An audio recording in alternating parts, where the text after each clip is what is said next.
Meanwhile, back to the 2020 race, the Democrats need a candidate to run against Trump, and now we have seen two sets of debates, and there is still one matchup just about everybody watching would still like to see, a showdown between Joe Biden and Senator Elizabeth Warren. The two of them represent polar opposite constituencies within the party, as New York Magazine notes. Without them on stage together answering the same questions and engaging each other over their visions for campaigning and running the country, audiences could be forgiven for thinking they're all competing for different voters. Here's how the other contenders took on Biden last night. First of all, Mr. Vice President, it looks like one of us has learned the lessons of the past and one of us hasn't. Vice President Biden, you're just simply inaccurate in what you're describing. The reality is that our plan will bring health care to all Americans under a Medicare for All system. Mr. Vice President, you want to be President of the United States, you need to be able to answer the tough questions. I guarantee you, if you're debating Donald Trump, he's not going to let you off the hook. Mr. Vice President, there's a saying in my community, you're dipping into the Kool-Aid and you don't even know the flavor. And joining the table now, MSNBC political analyst Rick Stengel, also a former managing editor for Time Magazine. The panel otherwise still back with us. Rick, I'll start with you. A big picture question, though, about Biden last night. Obviously came into it as the front runner, but all sorts of questions last night that I think really revolved around his performance. Yeah. Was he going to show people that he was up to it? Because that's the question so many people were asking after the first debate. Did he succeed last night? What was your sense of Biden's performance? Well, I mean, generally the consensus is that he succeeded, that he managed to hold on to enough of voters and policies, and he was articulate enough. But if I'll step back for a second, because this is a different election, right? Because Trump has polluted our democracy, he's undermined our democracy. And in a normal election, people might go, well, this guy Biden seems a little too old, and he seems, maybe he doesn't have his hands on the wheel in the right way. But the rationale for his candidacy is, hey, I've got this. The country is falling apart. I'm a safe pair of hands. I am not talking about structural change like Elizabeth Warren. I'm talking about improving and getting back to what we care about in this country and moving forward in an incremental way.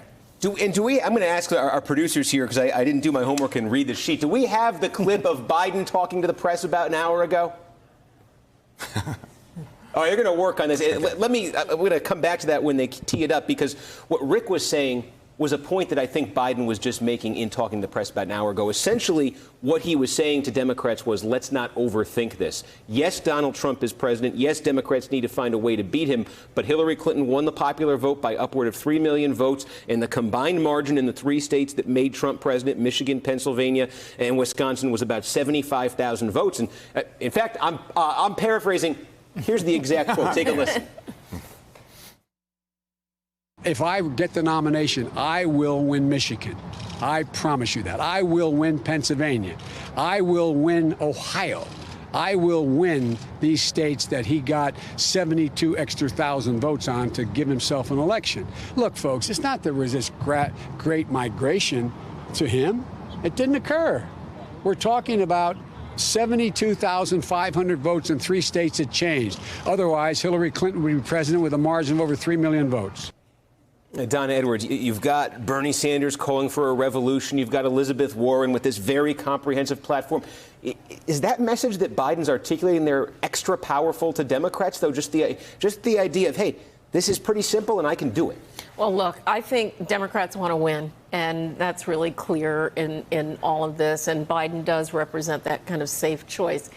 Here's the thing. Until we see, I think, particularly Biden and Warren next to each other, we have to put that to the test. I think the difference is that Warren says, yes, we have to win, but we also have to stand for something. And you could see that in the debates on the first night.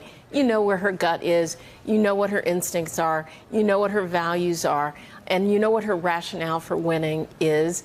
And, you don't really get that from Joe Biden, at least yet. And I think it's going to be important to have the two of them together. And then we're going to contrast and say, you know what?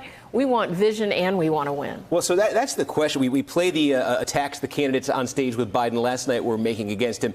It strikes me, here's the argument for, I think, why Biden might still trip up in this because of Warren. The argument would go that Warren's the strongest communicator in this field, and that Warren has whether you agree with her or not, Warren has a comprehensive theory of the U.S. economy, of the American system, whatever you want to call it, and she knows how to prosecute the case on behalf of it. And and she's going to make Biden sweat when she's on stage with him. What do you think of that? I think it's true. I think Elizabeth Warren easily right now is the best narrator of where the Democrats should be on policy of this whole field. She's at ease with herself. She's enjoying the process. You know, that moment when she rubbed her hands together when the wealth tax question came to Delaney. She revels in it, and she's unflappable, at least thus far, on almost any question, regardless of the complexity. She can offer a very straightforward, intelligible, and concise answer to where she is on the policy. Biden has almost been disastrous on this, including last night. Yes, he survived, but any sentence or explanation he had to give that went beyond 2 or 3 sentences, he started to lose track of where he was, and he just wasn't good. I don't think Harris was on her game last night in the way she was in the previous debate. But she's got a lot more charisma at this point than Joe Biden. And I think when it comes down to it, at the end of the day, it's going to be Harris, Warren, Buttigieg, and Biden. And if Biden's only rationale for this is that he can convince voters in swing states that he's preferable to Donald Trump, I'm not sure that's enough to continue to campaign on. But he has an argument there.